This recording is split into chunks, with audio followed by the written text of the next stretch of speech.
The spirit of America.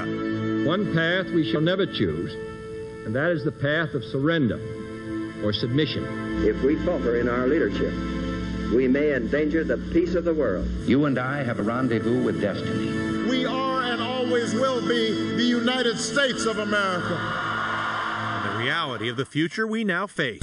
We're not but a couple of years away from being Ireland or Greece. 1929, crash, depression. 2008, crash, recession. The people in Washington are the problem. It's hard to fight six very, very powerful and rich industries. We've been here before. It's a wonderful life. And found the answers.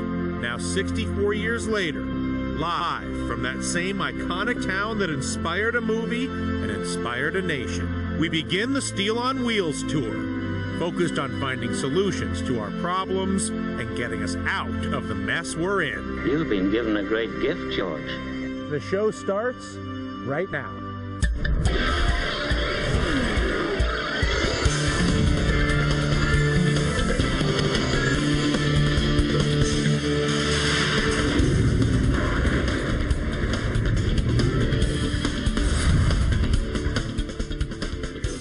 Well, good afternoon from the Seneca Falls Savings Bank right here in the great upstate that is New York. Nice to see you. I am Dylan Radigan. How are you? And we're here today to kick off our Steel on Wheels tour from the real-life setting that was recreated in the American classic, It's a Wonderful Life.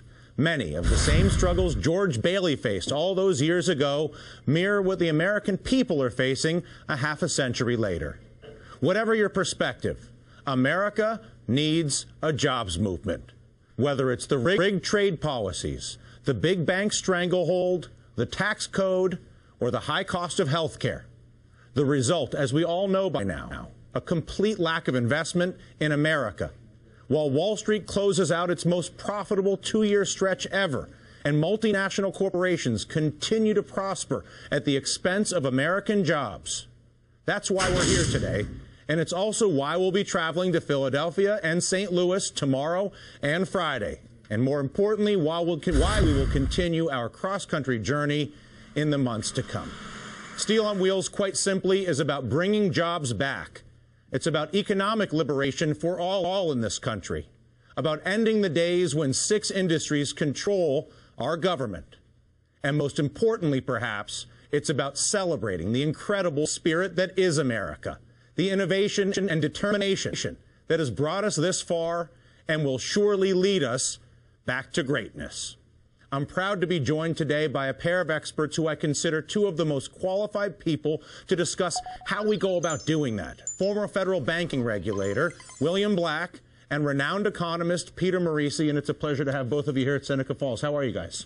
Well, thank you. So again, we've all sort of established the problems. We know that the trade issues are an issue. We know that banking is an issue. But Peter, how will we begin the process of a real trade debate that will create jobs in this country? We need to educate Americans that when they buy a product from abroad, unless those dollars they send abroad come back to buy our exports, so we replace those jobs lost with new jobs, America doesn't work, we have high unemployment, and we cycle down. To America. It was here that women's suffrage began 162 years ago. In fact, there's an entire museum in this small town dedicated to those historic events that culminated in women winning the right to vote. There are so many other accomplishments that are celebrated at the Women's Hall of Fame just down the street. It was wonderful to walk through it, and while we were up here, I did have the opportunity to spend time with the Hall of Fame's executive director, Chris Moulton, and I asked her why the road to suffrage was so long and so hard.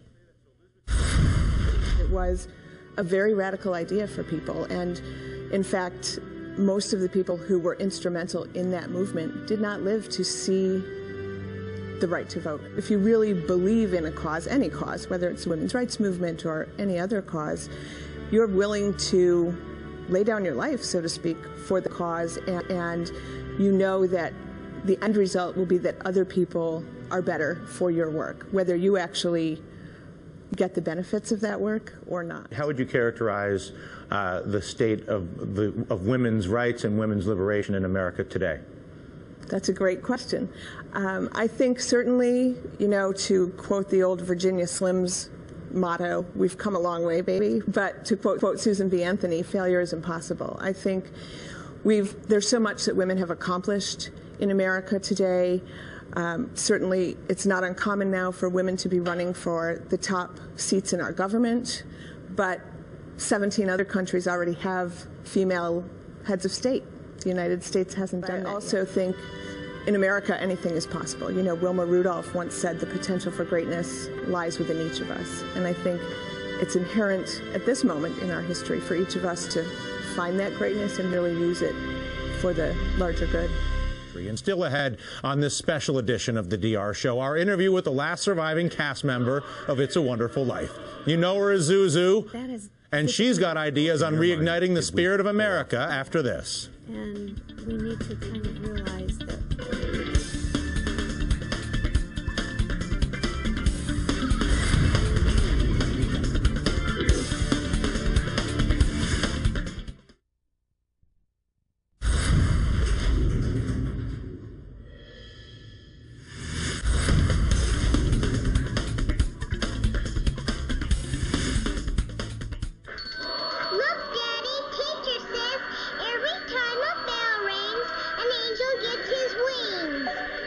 Welcome back. We're sitting here with Carolyn Grimes, the child who declared that every time a bell rings, an angel gets their wings. And it is a pleasure to sit with you. Thank you. How does the spirit of the movie that you were part of reflect itself in your mind in the country today? It's something that we want back in this country. We want to grasp that spirit, and we want it to be in our lives again. We want simpler times. We want people that will take the reins and help us get through these rough times, and we need people that touch our lives, and we need to know that we touch others' lives. It's a wonderful spirit. Bailey cared for his fellow man, and in a sense, that has disappeared.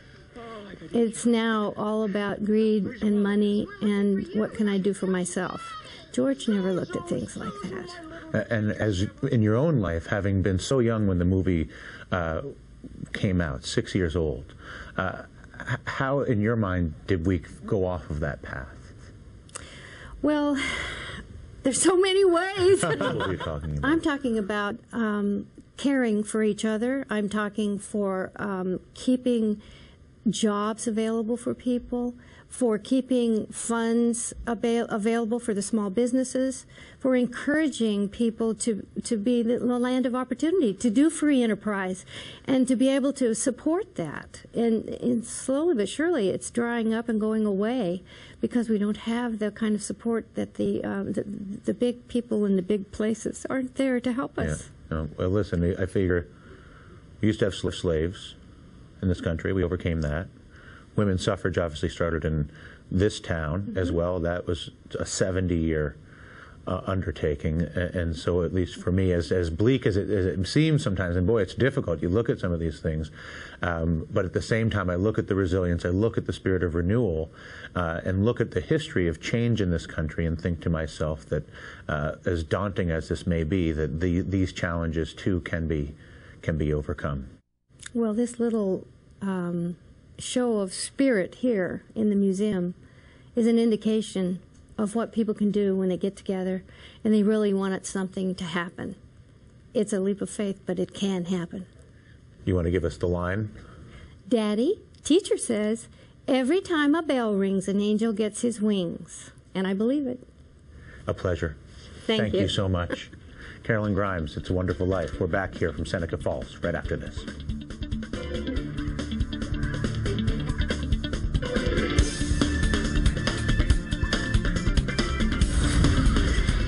Myself, Christia Freeland, and Dan D'Amico, the boss at Nucor Steel, to commence our first town hall, the first of many on the Steel on Wheels tour. Tonight's event being held at the Interfaith Hall at the University of Rochester. It will be carried streaming on a battery of websites, and we want to thank our partners in helping to distribute this, ranging from the Huffington Post to Zero Hedge to the Business Insider, Option Monster. The list goes on. It will obviously be streaming on MSNBC.com and Steel on Wheels, DylanRadigan.com.